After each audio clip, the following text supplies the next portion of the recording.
Bonjour à tous, je suis Cyril Cassard, directeur associé chez Pyramidal Communication, agence de communication santé. Bienvenue dans notre série spéciale consacrée aux témoignages de nos clients, où nous mettons en lumière des collaborations fortes, porteuses de sens et ancrées dans des projets engagés. Aujourd'hui, nous sommes à l'Institut Imagine, un lieu emblématique de la recherche en génétique, pour revenir sur la création du podcast C'est dans mes gènes, le podcast de l'Institut Imagine. À mes côtés, Anne Lenoir, chargée de communication scientifique au sein de l'Institut Imagine, qui est notre interlocutrice privilégiée tout au long de ce projet, qui a mêlé rigueur scientifique, sensibilité et voix multiples. Bonjour Anne. Bonjour. Merci d'être avec nous. Pour commencer, est-ce que vous pourriez vous présenter en quelques mots à nos auditeurs ? Bien sûr. Donc effectivement, je suis Anne Lenoir, je suis docteure en génétique et à l'Institut Imagine, j'occupe depuis un peu plus de 2 ans maintenant le poste de chargée de communication scientifique. Donc je suis à l'interface entre les laboratoires et l'extérieur de l'Institut Imagine, à la fois sur des sujets scientifiques issus des travaux des laboratoires de recherche et de soins de l'Institut, mais aussi sur des sujets plus institutionnels et également aussi une grande partie de tout ce qui va être proposé au grand public, dont bien sûr les podcasts. Merci Anne. Alors, qu'est-ce qui a motivé l'Institut Imagine à lancer un podcast comme C'est dans mes gènes ? En fait, Pyramidal Communication nous a accompagnés sur la 2e saison de notre podcast C'est dans mes gènes. Il y avait une première saison qui avait été initiée à l'automne 2023 et qui avait un format très différent de ce qu'on a pu vous proposer sur l'année qui vient de s'écouler et les mois qui vont suivre. À la base, l'Institut Imagine donc est un institut non seulement de recherche mais également de soins sur les maladies génétiques et nous avons toujours eu très à cœur de faire vraiment s'exprimer et collaborer ces 3 aspects, c'est-à-dire à la fois la recherche, la clinique, mais aussi le regard et l'implication du patient et de leurs aidants. Et donc la première saison était vraiment portée sur ce trio de points de vue qui s'entremêlent en permanence et était vraiment orienté sur l'expérience patient, ce qui nous donnait des épisodes très complets, mais également très longs. Et donc, on a quand même ressenti qu'il y avait vraiment une attente et un intérêt de la part du grand public sur les sujets présentés sous le format podcast. Donc, à l'issue de la première saison, on a voulu continuer, mais en réorientant pour pouvoir parler d'un sujet qui nous tient également à cœur à l'Institut Imagine, qui est l'ouverture vers le grand public, la transparence dans ce qui se passe dans un institut de recherche, notamment comme le nôtre, puisque l'image qu'on donne souvent, c'est qu'on est un bâtiment entièrement recouvert de fenêtres et que donc on veut que le bâtiment soit à l'image de ce qu'on fait, à savoir très transparent, très ouvert sur l'extérieur.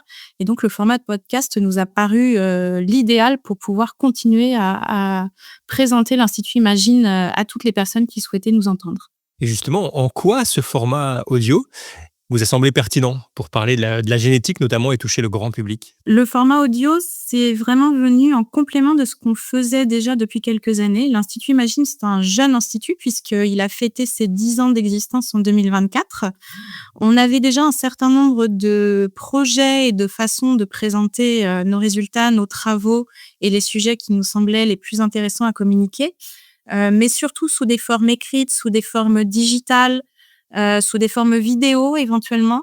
Or, il s'avère que le podcast est maintenant un outil de communication et un outil de transmission, de diffusion des savoirs, des données, de témoignages, d'expériences qui nous semblait absolument évident justement pour nous également ce qu'on souhaitait faire passer comme information auprès de nos donateurs, de gens qui sont intéressés pour tout ce qui est produit au sein de l'Institut Imagine. Et en plus de ça, la facilité qu'a un podcast à être écouté par des personnes qui sont à des distances même très importantes par rapport à plutôt des journaux papier qui vont être imprimés mais distribués dans une zone restreinte nous semblait importante parce que à l'Institut Imagine, on est basé donc dans Paris même et l'un des points qui nous semble important, c'est que on travaille sur des maladies génétiques qui sont effectivement rares.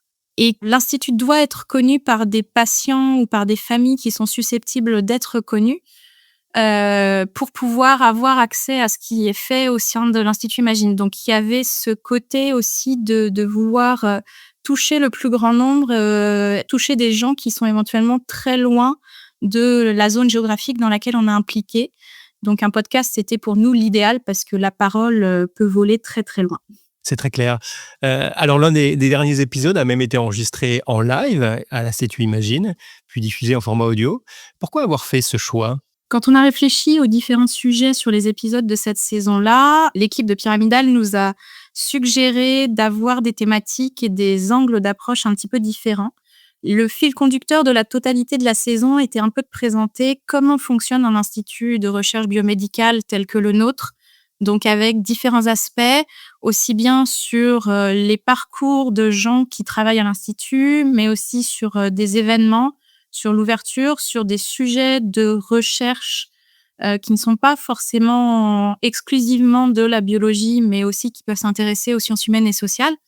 Et par rapport à ce que je disais tout à l'heure, il nous est toujours très important, on a très à cœur d'avoir une facilité d'accès pour le grand public, une ouverture de l'institut à du grand public.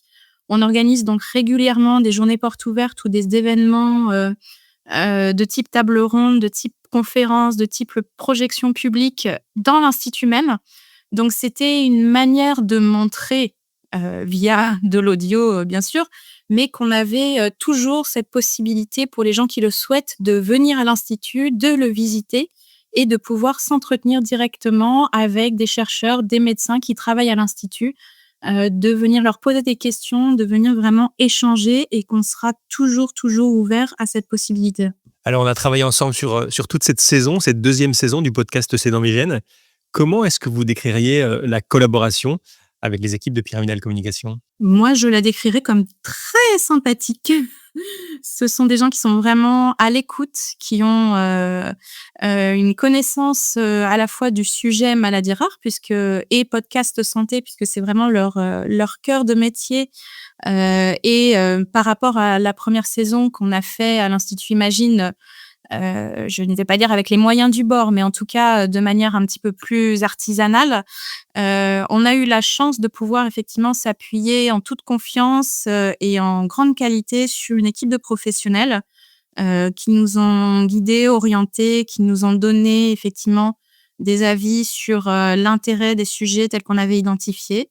On a une équipe technique au top. On n'a jamais eu de retour de la part de Pyramidal sur le fait que il y avait eu des problèmes sur l'enregistrement et que ça compromettait un petit peu tout. On a aussi demandé en cours de saison à revoir le calendrier de diffusion parce que parfois on travaillait sur des deadlines qui étaient un petit peu serrées et que malheureusement les intervenants ne donnaient pas leur validation sur les épisodes en temps et en heure. Donc ce qui nous obligeait à repousser un petit peu, mais tout s'est toujours passé en très bonne entente. Donc je sors de cette expérience effectivement absolument ravie. Merci Anne. Alors pour conclure, quel conseil est-ce que vous donneriez à d'autres institutions de santé qui hésitent encore à se lancer dans un podcast?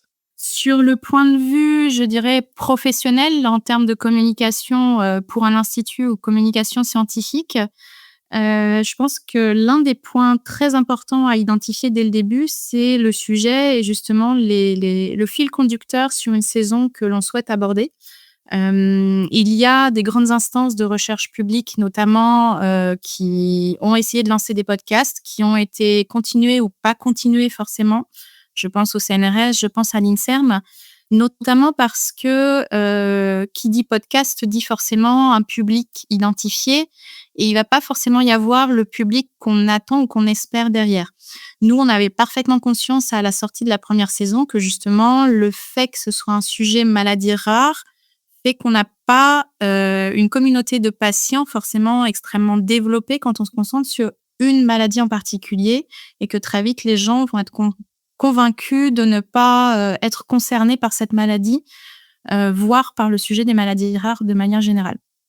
Donc c'est pas pour effrayer, c'est plus pour dire que c'est une réflexion à avoir en amont pour être sûr de ne pas travailler pour rien et d'avoir des épisodes qui vont au contraire être susceptibles d'intéresser le plus grand nombre, puisque l'idée d'un podcast, c'est effectivement de pouvoir toucher, de pouvoir concerner le plus grand nombre.